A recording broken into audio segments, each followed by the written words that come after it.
হঠাৎ করে মিষ্টি খাবার ইচ্ছে হলে ছানা খোয়া ছাড়া খুব সহজে মাত্র হাফ কাপ সুজি দিয়ে এই নরম তুলতুলে রসালো মিষ্টিটা বানিয়ে নিতে পারো। খেতে কিন্তু হয় দুর্দান্ত। প্রথমে সুজির এই মিষ্টি বানানোর জন্য একটা কড়াইতে আমি নিয়ে নিচ্ছি 1 চামচ ঘি। ঘি দিলে মিষ্টি ফ্লেভারটা আরও বেড়ে যায়, সেজন্য এখানে ঘি দেওয়া। ঘি একটু গরম হয়ে গেলে এবার দিয়ে দিচ্ছি এর মধ্যে হাফ কাপ সুজি। চাইলে তোমরা বেশি পরিমাণে বানাতে পারো। এবার সুজি প্রথমে মিডিয়াম ফ্লেমে একটুখানি ভেজে নিচ্ছি। কোনো কালার চেঞ্জ করার দরকার নেই, শুধু ঘিয়ের সাথে একটু হালকা করে ভেজে নিলেই হবে। তো এখানে আমি কিছুক্ষণ ঘিয়ের সাথে ভেজে নিয়েছি। এবারে এর মধ্যে দিয়ে দিচ্ছি জল। আমি এখানে হাফ কাপ সুজি নিয়েছি, তাই আমি এখানে কিন্তু জল 2 কাপ দিচ্ছি, কারণ সুজিগুলো খুব ভালোভাবে সেদ্ধ হতে হবে। আর সুজি যত ভালোভাবে সেদ্ধ হবে তত কিন্তু মিষ্টিগুলো নরম হবে আর রস ততটাই ভেতর পর্যন্ত টানবে।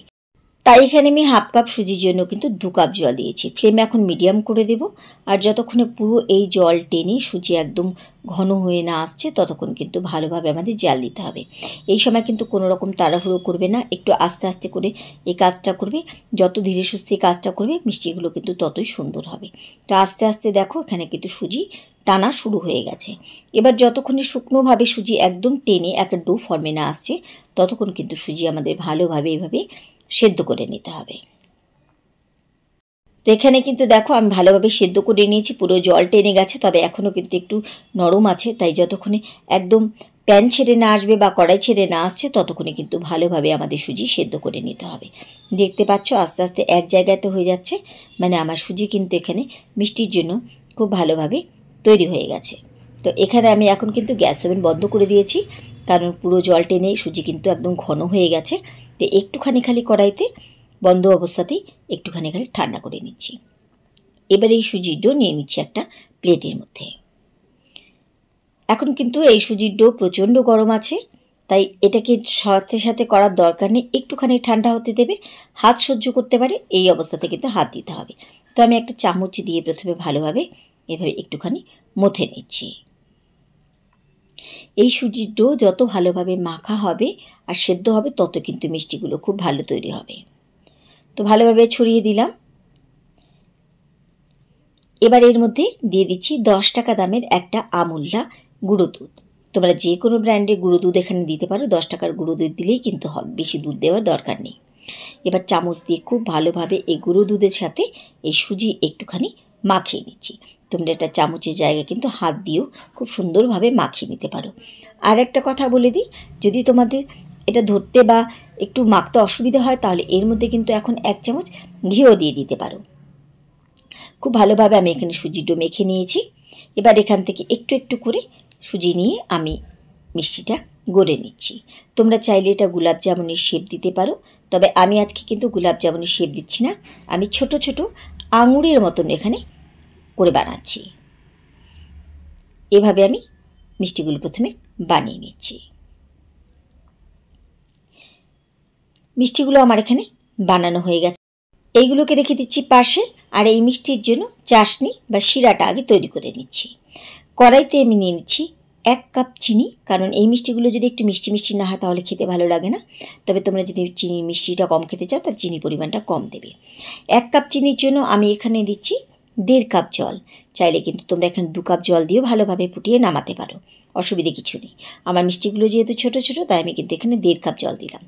এবার গ্যাস ওভেন ধরিয়ে দিয়ে ভালোভাবে চিনির শিরা বানাতে দিচ্ছি। কোনো 1 তার 2 তারে চাশনি আমাদের লাগবে না, আমাদের লাগবে পাতলা একটা মিষ্টি শিরা, যেটা আমাদের মিষ্টিগুলো খুব ভালোভাবে যেন রস টানতে পারে। চিনি গলে গেছে, রস ভালোভাবে ফুটে গেছে। এবার আমি গ্যাস ওভেন বন্ধ করে এটাকে পাশে রেখে দিচ্ছি। মিষ্টিগুলো ভেজে নেওয়ার জন্য কড়াইতে নিয়েছি আমি তেল। আর আমি কিন্তু আগে কিছুটা মিষ্টি ভেজে রেখেছিলাম, তাই ওই তেলে মিষ্টিটা আবার ভেজে নিচ্ছি। সুজির মিষ্টি ভাজার জন্য কিন্তু তেল প্রথমে একটুখানি ভালোভাবে গরম করে নেবে, তাহলে পরে কিন্তু মিষ্টিগুলো ছাড়বে।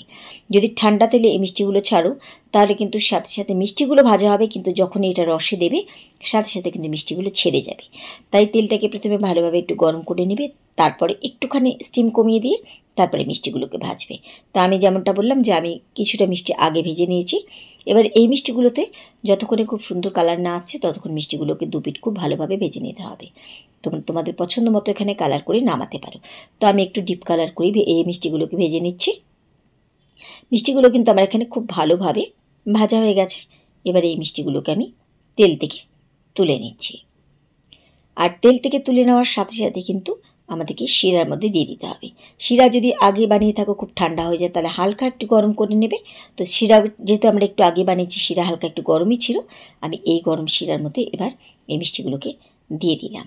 দিয়ে ঢাকা দিয়ে আধা ঘন্টা খালি অপেক্ষা করবে। তার মধ্যে কিন্তু খাওয়ার জন্য দুর্দান্ত স্বাদের এই মিষ্টি আমাদের তৈরি হয়ে যাবে।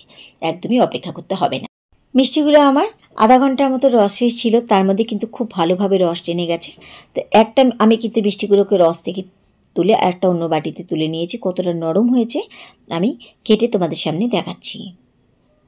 দেখো, একটু চাপ দেওয়া মাত্র কি সুন্দর মিষ্টিগুলো একদম কেটে দুফাক হয়ে গেল।